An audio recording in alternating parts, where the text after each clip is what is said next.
Ghost story. I have an abundance of ghost stories, just none of them are all that exciting. But maybe I feel that they aren't all that interesting simply because I've grown up with them. See, the woods behind my childhood home are haunted. Sometimes the ghosts like to visit.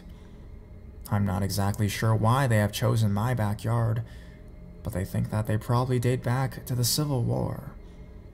My mom is under the impression that it's actually a poltergeist, and that it followed her from up north. None of us are too concerned, however, since our closest neighbors don't tend to cause a great amount of trouble.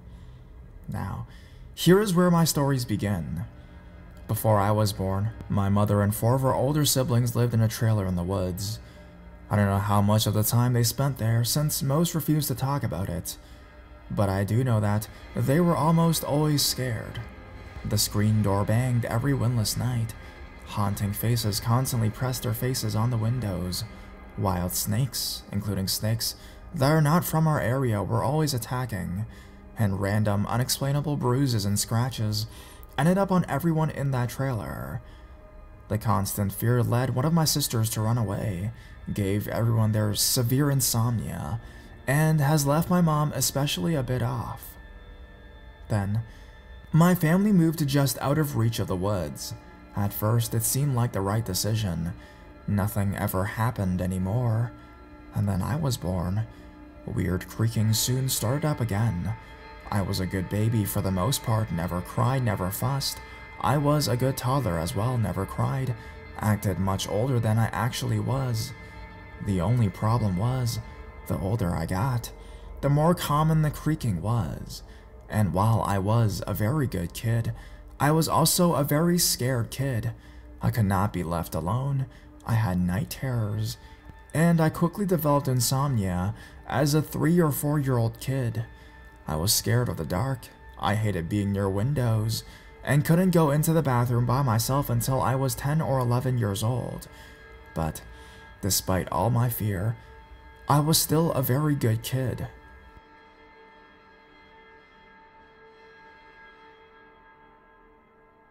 I was making myself food and cleaning my room by the time I was 5 years old.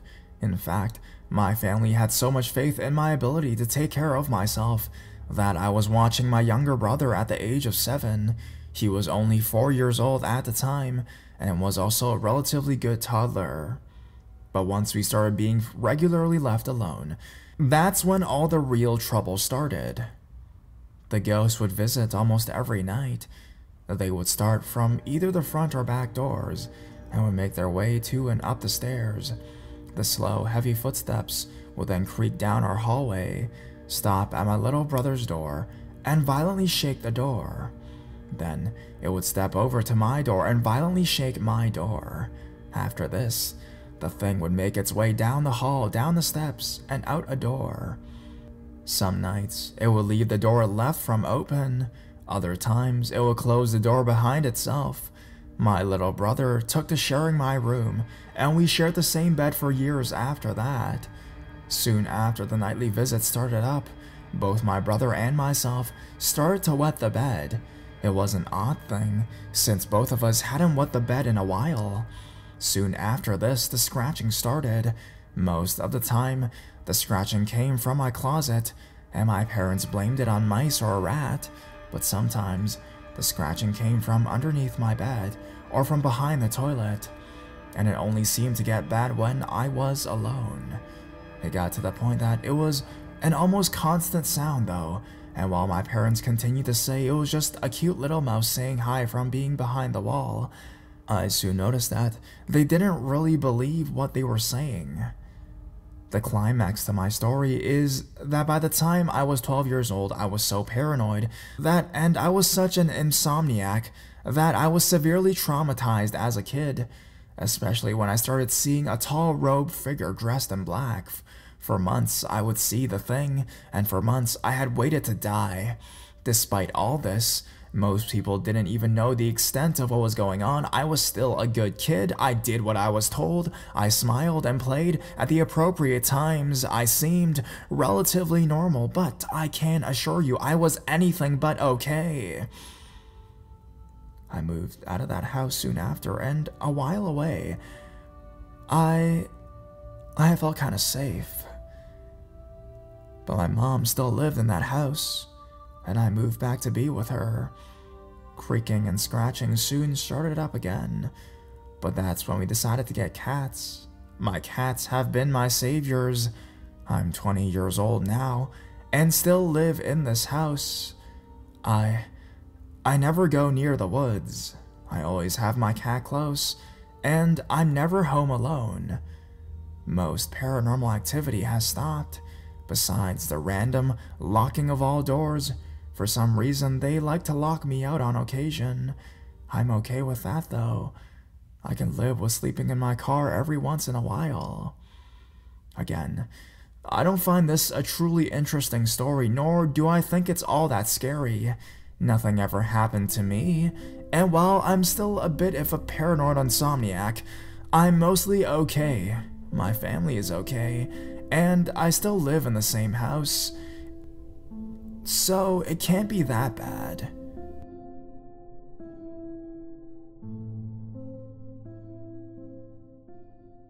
My ghost story. I'm currently 13 years old. It was 2009. We moved into a new house in the woods, near my grandmother. Before we moved in, the man who lived there before us died. He was an awful mean man. Everybody hated him. His wife died when we moved in. She was a really nice lady. In early 2010, my 2-year-old brother started throwing up all over the floor for about an hour. He had no emotions after that. Didn't say anything, didn't cry, just did nothing. About a month after that happened, my older brother came to visit. He was about 9 at the time. He slept with a stuffed animal. He screamed at the top of his lungs. We came in to see his stuffed animal's head ripped off. About a month later, we were going to eat dinner. My dad grabbed a fork. He said, "What the hell?" The fork was completely bent. Around Christmas time, my mom was going to plug in the Christmas tree, but we could not find the plug anywhere. About 1 minute later, we saw that the tree was plugged in. My older brother was not home, my dad was at work, my mom was with me and my brother. So how did it plug in? I also have these dreams about people getting tortured underground. I was 5 years old. I also remember seeing 2 people walk into the living room. Not my mom, not my dad, not anyone I know. An old man and an old lady. We moved out and never came back. One more thing I should clarify. There was one room that smelled like death. Just death. I hope the people that moved in are okay.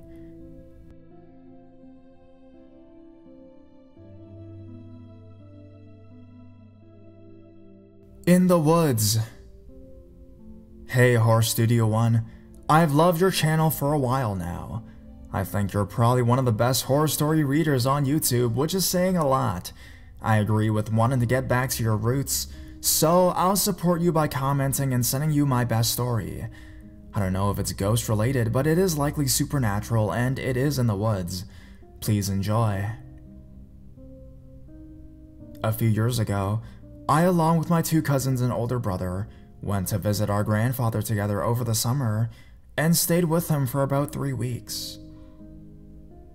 My grandfather lives in a backwoods area in the mountains of Tennessee, a place where locals often don't trust outsiders. This shouldn't have been a problem though. My grandfather was really respected in the community, and the 4 of us had been down there enough not to be considered true outsiders. Basically, we all just went there to help out my grandfather about his home, get some fresh air, and just hang out. The 4 of us were all really close, and we were all close to our grandfather who, despite being as tough as nails type, was actually just a child at heart, and we could talk to him just as easily as we could talk to each other. This house where my grandfather lived was built just underneath a massive mountain ridge that was completely covered in trees. Behind the ridge was an even larger forest that extended as far as the eye could see, and it was really beautiful. This truly was a rural area, and was a place that I loved to go because of how calming it was.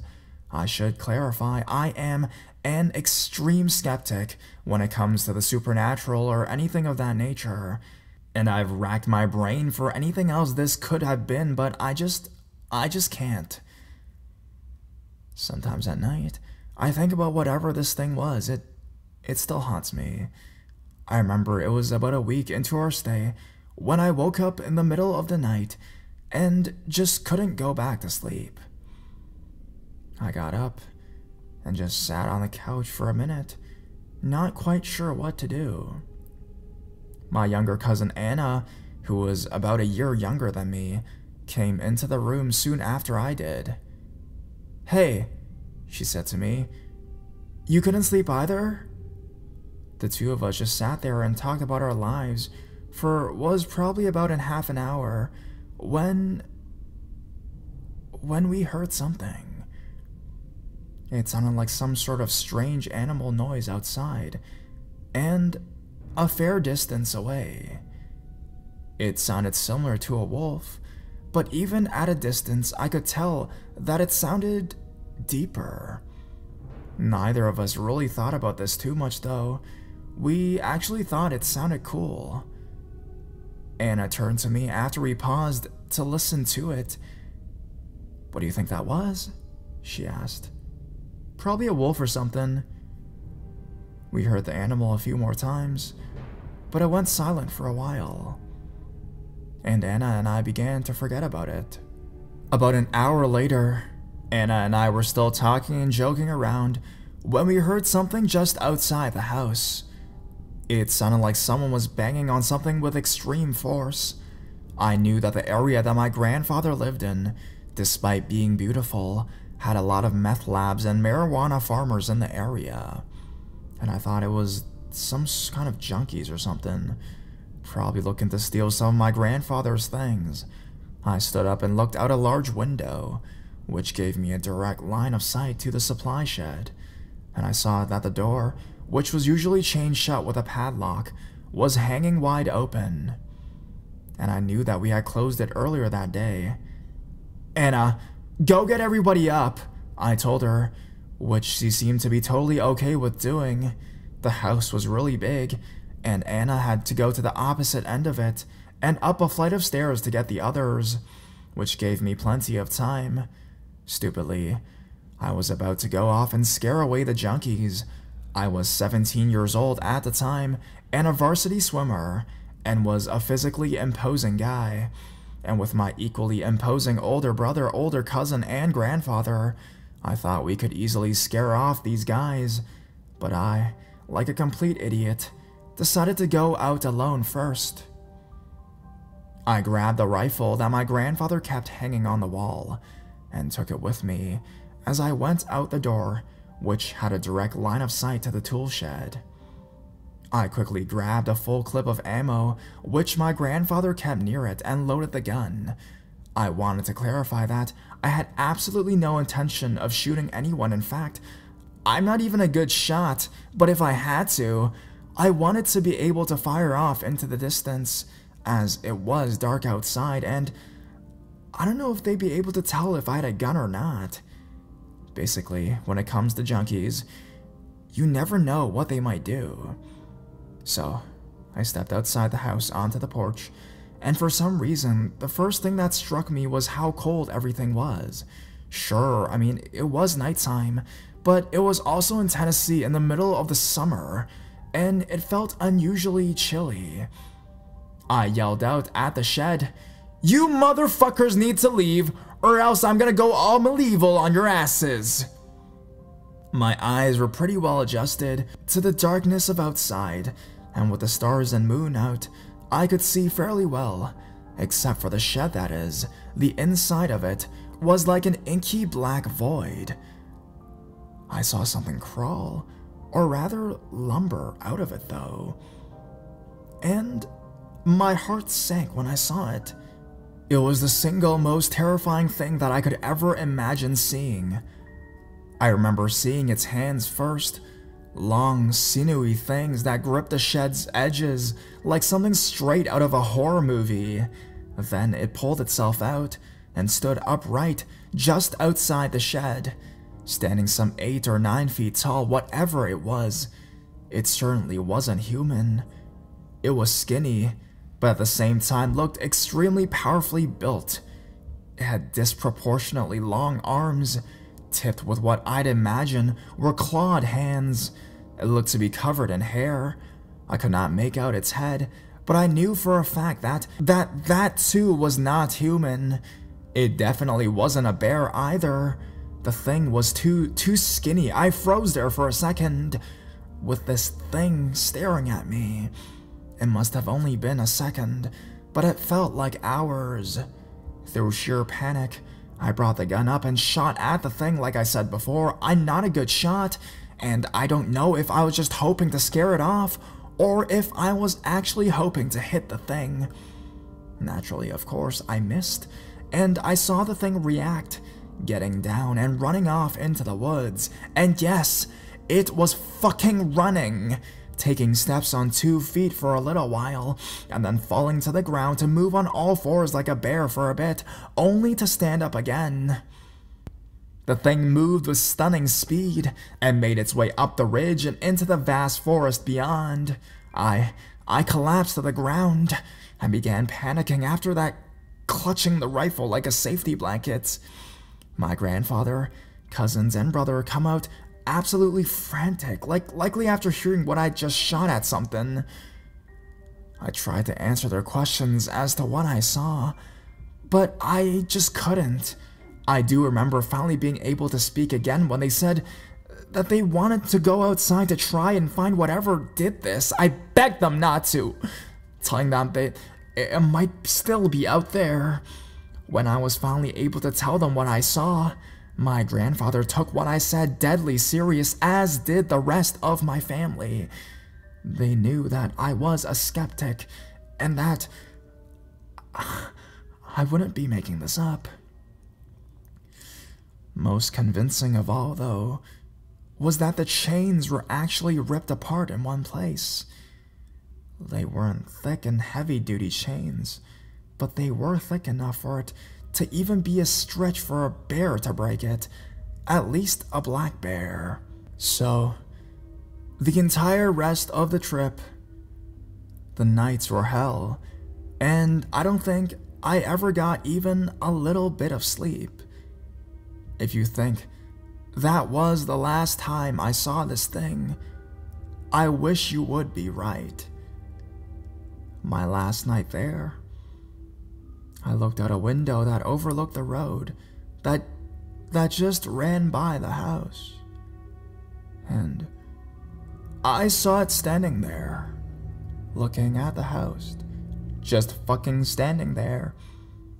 It was facing the house in such a direction, so I could not properly see its face, but I could definitely tell that it was there. I reached into my pocket to try and pull out my phone for a picture, and when I looked up, the thing was gone.